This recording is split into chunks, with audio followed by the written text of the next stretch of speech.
How democracies collapse. The warning signs. Ranked. In the past few days, a familiar pattern has shown up across very different places. Fights over who gets to vote, whether votes will be counted the same way for everyone, and whether critics can speak without fear. None of this is new in human history. What's new is how quickly small procedural changes can compound. How fast distrust can be turned into a kind of political fuel. Democracy rarely collapses in one dramatic moment. It more often degrades in steps that can sound boring on paper. A rule tweak here, a court clash there, a temporary restriction that becomes permanent by habit. By the time the outcome is obvious, many of the guardrails have already been bent out of shape. This piece ranks the warning signs that most reliably predict democratic breakdown. It also explains why some signs are more dangerous than others, how they interact, and what to watch next when the system is under stress. The story turns on whether institutions can still enforce limits when powerful actors decide those limits no longer apply. Key points. Democratic collapse is usually a process, not a single coup. The early stages often look like routine governance, disputes that pile up. The most dangerous warning signs are the ones that change how power can be won and kept. Election administration capture, court subordination, and selective enforcement. Information control has evolved. Pressure on media now travels through licensing, lawsuits, platform rules, and internet access, not only through overt censorship. Polarization matters, but it becomes lethal when it is paired with intimidation and the normalization of political violence. Emergency measures are a common accelerant. They concentrate power quickly and create precedents that are hard to unwind. The next flashpoints to watch are specific decision points, court rulings, election certification deadlines, voter roll changes, and security force deployments. Background: a democracy is not only elections. It is a chain of institutions that make elections meaningful: independent courts, professional election administration, basic civil liberties, and predictable rules that apply to winners and losers alike. Most collapses follow one of three pathways. The first is executive aggrandizement, where elected leaders steadily weaken constraints while claiming a popular mandate. The second is captured pluralism, where elections continue but the playing field becomes so tilted that alternation of power is no longer realistic. The third is crisis-driven suspension, where a security, economic, or social emergency is used to justify extraordinary powers that never fully roll back. Recent disputes around vote counting, voter eligibility, protest rights, and press freedom are reminders that the same stress points recur. The details differ by country. The mechanics rhyme. Analysis: how democracies collapse. The warning signs ranked. The rules of winning change. The clearest red flag is when the system for gaining power is reshaped by those already in power. This includes politicizing election commissions, changing district boundaries for advantage, rewriting ballot access rules to block competitors, or creating new hurdles that fall unevenly across groups. Democracy becomes fragile the moment losing an election stops being a normal, survivable outcome. 2. Courts are bent, packed, or bypassed. Courts do not have armies. They rely on legitimacy and enforcement by other institutions. When leaders attack judges, ignore rulings, or restructure the judiciary to ensure friendly outcomes, legal limits become theater. Once people believe the law will not protect them impartially, politics shifts from persuasion to domination. 3. Selective enforcement becomes the governing style. Corruption alone does not end democracy. Selective enforcement does. If tax authorities, prosecutors, regulators, and police are used aggressively against critics while allies are shielded, opposition becomes personally dangerous. People adapt by self-censoring, defecting, or leaving politics altogether. 4. Information space is captured. Modern control often looks administrative. Licensing pressure, defamation suits, national security charges, ad market manipulation, or platform restrictions. Internet shutdowns and throttling during protests or elections are blunt tools, but they are effective at breaking coordination and limiting documentation. 5. Violence and intimidation become normal. Democracies can survive ugly rhetoric. They struggle to survive when threats move from online to physical life and are excused as passion or patriotism. Once political participation carries credible personal risk, turnout, recruitment, and activism shrink. Power becomes easier to monopolize. 6. Emergency powers become routine. True emergencies happen. The warning sign is not the first emergency decree. It is the pattern.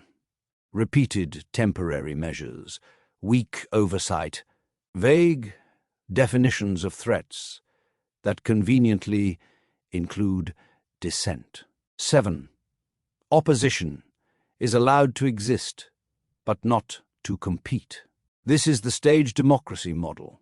Parties can campaign, but key candidates are barred. Funding is restricted, media access is uneven, or results can be challenged only in controlled venues. The country still has elections, but not uncertainty. The public stops believing facts exist. A democracy requires losing gracefully, which requires a shared belief that the process is real. When large blocs come to see all institutions as conspiracies, a strongman pitch becomes easier. Only I can fix it, and rules just get in the way. Political and geopolitical dimensions. Domestic, democratic erosion is often enabled by external incentives. Leaders learn tactics from one another, hire the same political consultants, borrow the same legal language about sovereignty and foreign interference. International pressure can deter some abuses, but it can also be turned into propaganda. Criticism is framed as an attack on national dignity. Geopolitics can also create cover. A government facing security threats may win genuine public support for tougher controls.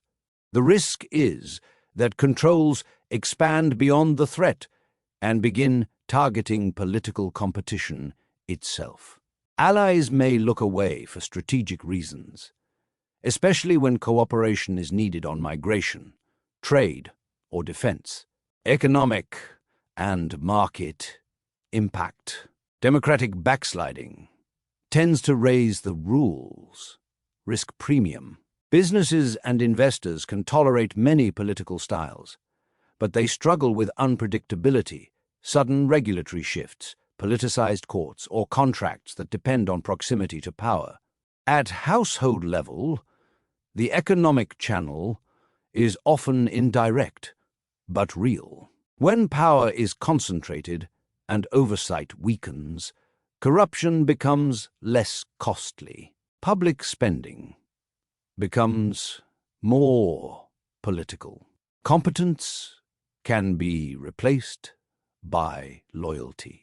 Growth slows, inequality can widen, and the state's capacity to respond to future shocks declines. Social and cultural fallout. Polarization is not just disagreement. It is identity conflict. People experience politics as a battle over belonging.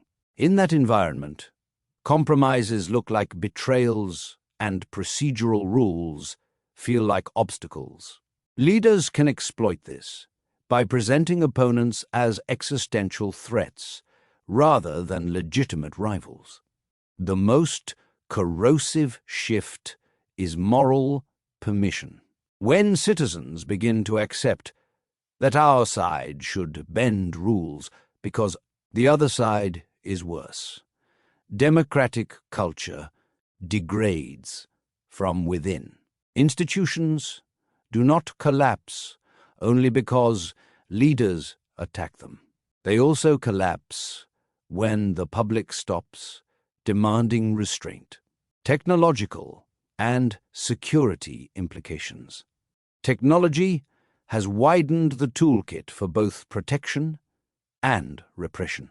Surveillance can be justified as crime prevention. Data systems can be framed as efficiency reforms.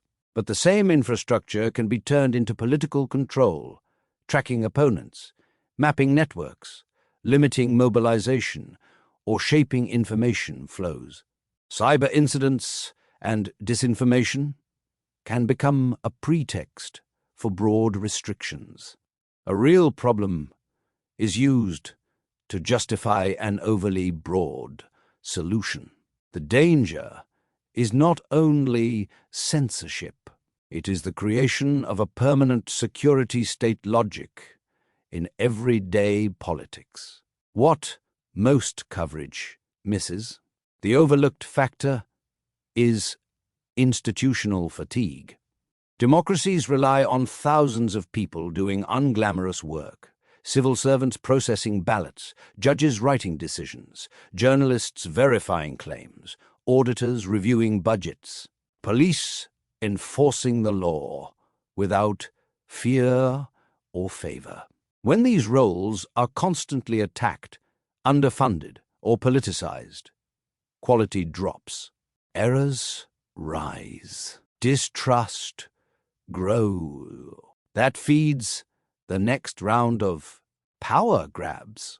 Also missed, democratic decline is often legally literate. It is built through statutes, regulations, procedural tweaks, and court interpretations. That makes it harder to spot and easier to defend. The system still looks constitutional, while its substance changes. Why this matters? The most affected groups are those who rely on impartial institutions to balance unequal power: minority communities, small opposition parties, independent media, and civil society organizations. But the effects do not stay contained. Once rule of law predictability weakens, everyone pays through higher costs, weaker services, and less credible dispute resolution. In the short term, expect sharper swings, protests, contested results, legal standoffs, and sudden security measures.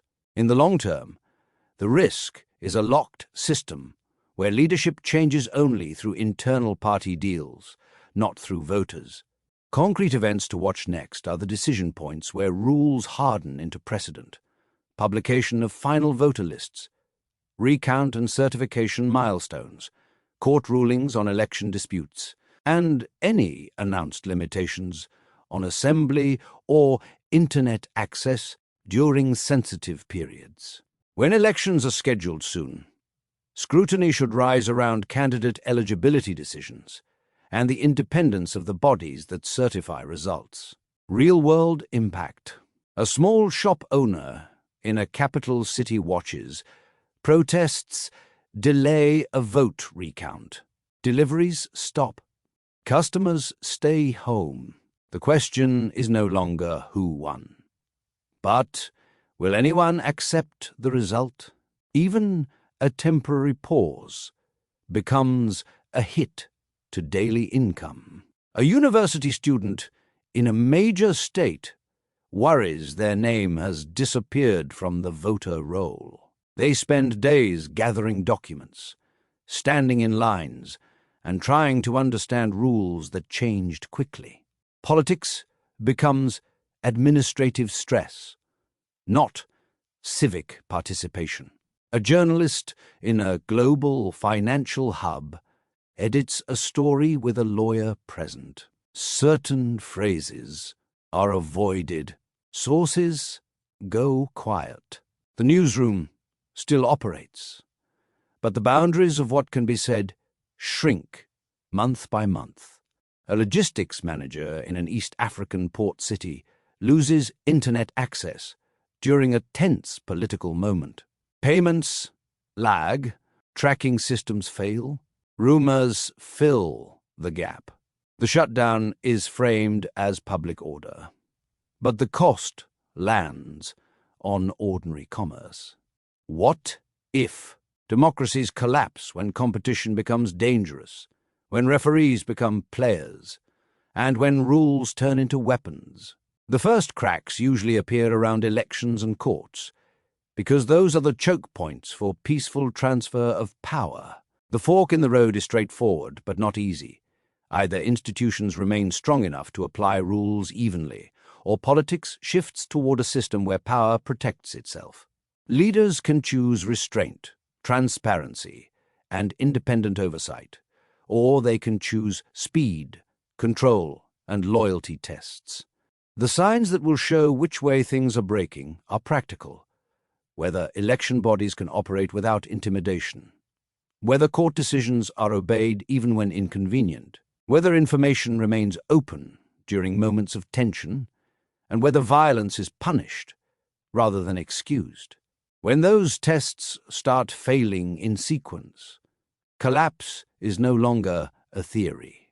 It's a trajectory.